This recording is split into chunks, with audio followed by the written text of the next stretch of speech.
Hi, my name's Barry and welcome to this Hero Spotlight for Marvel Champions. The hero we're going to look at today is Clint Barton, Hawkeye. His stats are 1 thwart, 2 attack and 1 defence. He has a recovery of 3 and a hit points of 9. This places him with stats identical to Iron Man and Black Widow, but unlike these two, Hawkeye doesn't have any signature cards that help him out in either boosting his health or giving him extra defence to withstand an attack. Hawkeye is all about attacking, and his signature cards are all geared up for you to take advantage of this. So first up, let's look at his iconic bow. It's a 0 cost upgrade. Hawkeye's bow gives you +1 attack and gives all your arrow attacks ranged. Range lets you ignore retaliate. You require Hawkeye's bow for all of your arrow events, as part of the cost of these is to have to exhaust your bow. Hawkeye's hero ability Quick Draw, exhaust Hawkeye, ready Hawkeye's bow. This lets you take full advantage of the weapon, allowing you to keep up a rain of arrows, making the villain fight in the shade.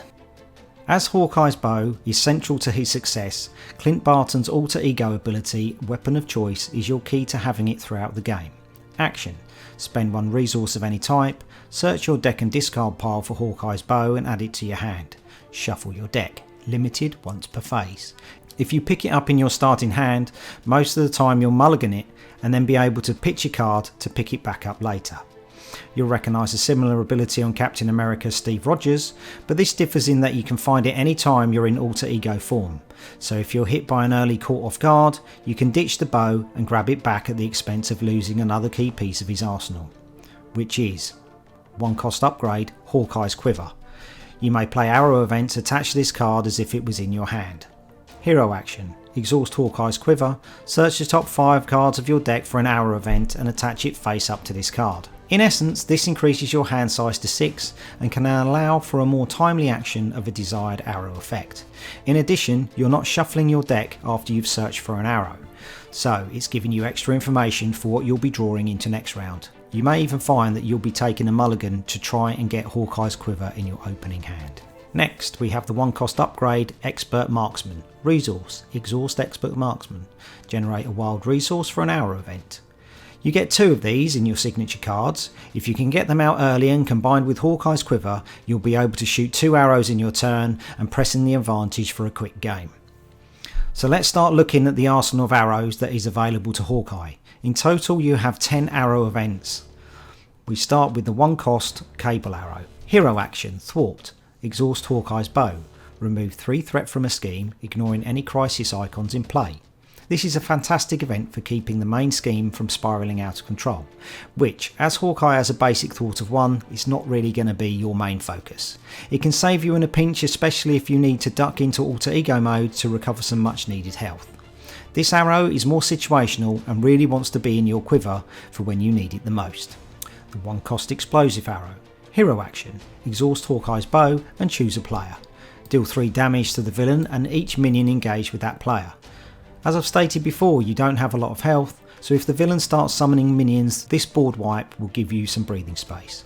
It gets around a minion who has guard, like Corrupt Prison Guards, Armoured Guards in Claw, Hydra Mercenary, Goblin Thralls, and if you do kill a minion, you can really press that advantage by playing the aggression card Chase Them Down for some valuable threat removal, or if you've exhausted Hawkeye to fire your bow a second time, you could ready him with Battle Fury.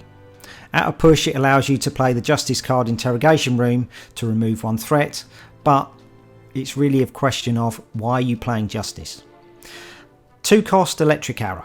Hero action: attack. Exhaust Hawkeye's bow, stun an enemy and deal 3 damage to it. 5 damage instead if it is already stunned. You're going to want this arrow in your hand as often as possible. It enables Hawkeye to stay in hero form longer and you won't have to switch to recover some valuable health.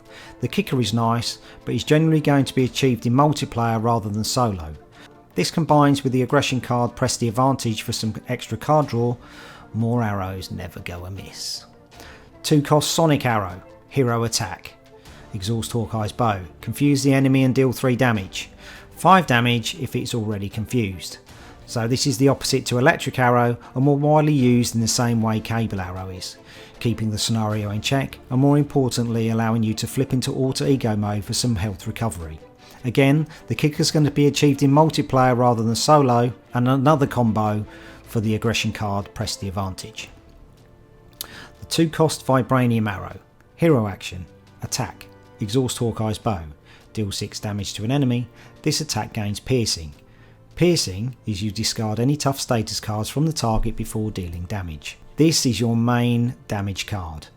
6 damage, enemy doesn't get tough. It's good by high health minions, which include Sandman, most of the minions in Masters of Evil, Goblin Soldier, Monster, Electro, the Sleeper if you're playing solo mode, Hydra Exo Soldiers, Zolo's Mutate, and Ultimate Bioservant. The piercing alone makes this card amazing and will be in the starting card to let your other attacks hit home for that turn. Rounding off Hawkeye's signature card is the 3 cost Mockingbird. She has 2 thwart and 2 attack, both with 1 consequential damage. She has an interrupt when the villain initiates an attack against you. Spend 1 resource of any type and return Mockingbird to your hand. Prevent all damage from this attack. The optimal play here would be attack twice, normally for thwart, and then damage soak for Hawkeye. Rinse and repeat as required. His cards certainly build him up to be an aggro deck. The average cost of his signature cards is under 1.5 resources per card, and it is reduced further by multiple copies of the Expert Marksman upgrade in play. This could be ramped further by including enhanced reflexes or enhanced physique.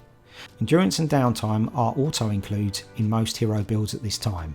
Hawkeye certainly doesn't stray from this, as a good villain phase can leave him dangerously low to being knocked out. The more you can stay in hero mode and fire those arrows, the safer you are. The only time you're really going to be in alter ego mode is to use his recovery or for some reason needing to find your bow. To keep on theme with his basic stats, he pairs best with aggression aspect. Other notables are dropkick for extra stunning shenanigans, skilled strike when you don't have an arrow, or even counterattack. You may even get some use out of tenacity, allowing him to make a basic attack after 2 arrow events. He can get extra card draw from press the advantage and dropkick to help get through the deck and to get your quiver full of arrows. As for allies, these would be more of damage soaks, so Hulk, She-Hulk and Brawn. The only other aspect you may wish to consider is tweaking the starter leadership deck. He could benefit from a wall of allies between himself and the villain, but the question is more, why make the game harder for yourself?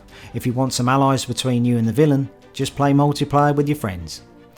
I hope you liked this hero spotlight. If you did, give me a thumbs up, remember to subscribe and leave a comment below of what your experiences have been like playing with Hawkeye.